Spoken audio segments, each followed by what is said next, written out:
What's really going on here, whether it was the Spygate hoax, the Mueller hoax, the impeachment hoax, all of the hoaxes designed to take down Trump, they're all tied together. I'm going to expose to you. Do not miss this segment, ladies and gentlemen. This one is going to bake your bagels.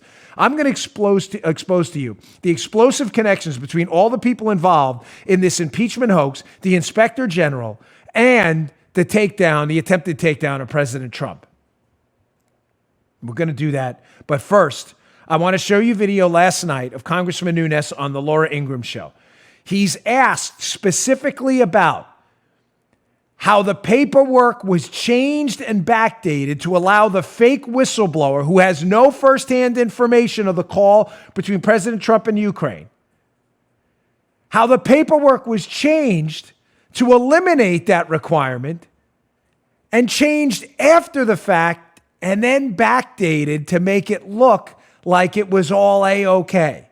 This is Nunes last night on Laura Ingraham explaining how he's looking into this. This story is explosive, folks. You're going to hear more of this as the impeachment fiasco continues. Play that cut. Well, the law, if you believe this or not, there is no such thing as the law. They're trying to claim that this was the case, but yet the forms didn't show that. And then only when questioned by the media did the form get changed, and remember, it got backdated. And if it wouldn't have been for us asking the questions originally, they would have got away with it. But there's more to this story. Doesn't it sound a little bit, I mean, it's a different set of facts, but you did the same thing when it came to the Mueller investigation. You were pressing and pressing and pressing, and then they started vilifying you. Well, if they think I'm going to go away, I'm not. Well, you didn't do it before, right? But this is all like. And if I was the IG, like I would deja vu all over again. They may think, because I don't have subpoena power. Yeah. That there's going to be some issue here, but we do have other powers, right? So we can run this investigation. We can get other people to come and testify. We do have people that come in as whistleblowers and talk to us, right? Or informants that talk to us. So if I was the ICIG, I would provide all the documentation. So essentially, you have to either believe he's in on it or he's incompetent. Okay. Now, if he's incompetent, and because that's what he's claiming in the letter, is essentially we're incompetent, we have all these mistakes. Well, we need to have evidence of your incompetence. Interesting. So Nunes' office wrote a letter to the ICIG, who is Atkinson, is an Intelligence Community Inspector General, who was the one who promoted this fake whistleblower complaint via a form they had to change and backdate to change the requirements to allow the whistleblower who shouldn't have been allowed to make the complaint to make the complaint. Well, why would he do that? Why would the ICIG, Atkinson, who Nunes is now looking into and investigating, why would he then change a form to allow a complaint to proceed against President Trump that was not valid? And by the way, that was based on a lie, on information and a call that wasn't there because we've seen the transcript. Why would he do that? Well, let me put a theory out there. I have in big capital letters on my show notes rundown here because this is the swamp. People love to tell you, Democrats, media hacks, media types, they love to tell you, no, the swamp doesn't exist. The deep state is a conspiracy theory. Really? Because the connections between the people who always seem to get busted, backdating forms, changing forms, advancing anti-Trump conspiracy theories, like he made some quid pro quo on a call that never happened. These people always seem to be connected to the same people involved in the Spygate thing. It's crazy how that happens. Now, I did cover a little bit of this last week, but given Congressman Nunes' appearance last night, I wanted to be sure I readdress this because it's going to tie into the impeachment story later and why the Democrats are now desperate to make this impeachment go away. Red State piece by Elizabeth Vaughn.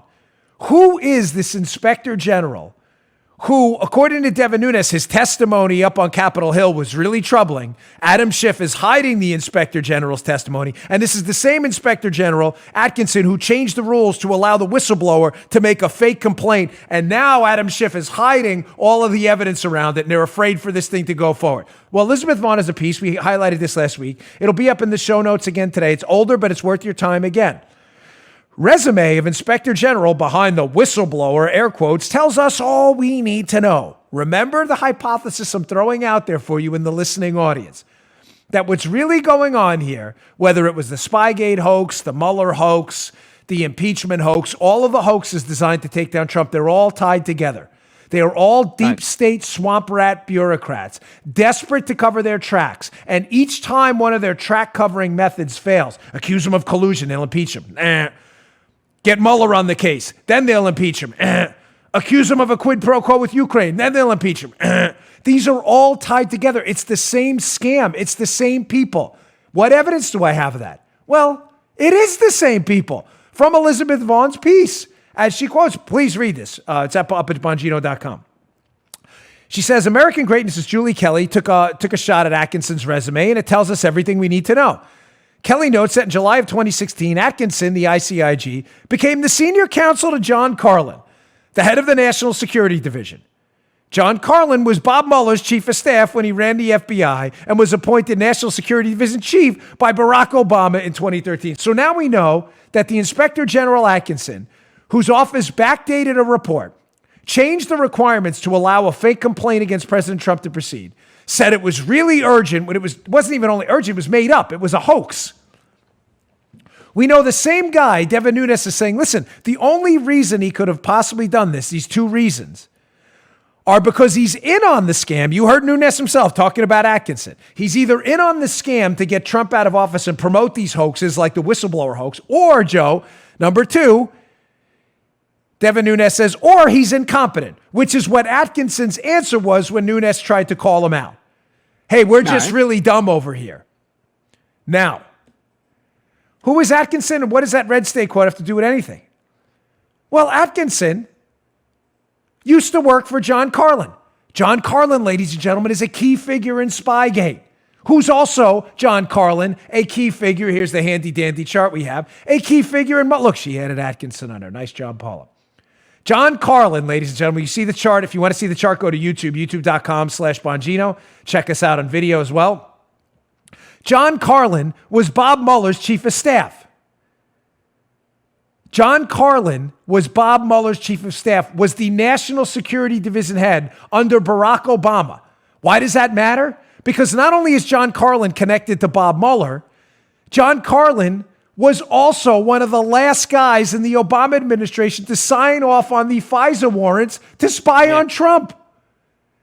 This guy, Atkinson, the ICIG Nunes is investigating, was John Carlin's lawyer, was his counsel. Again, please explain to me how none of this should matter. If you're trying to prove a guy was involved in a conspiracy to rob a bank, it's pretty helpful, is it not, Joe?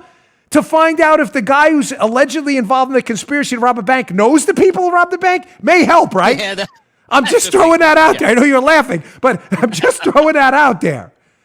I'm not suggesting any of this is dispositive and that Atkinson is a grade A felon anywhere. It's not what I'm saying.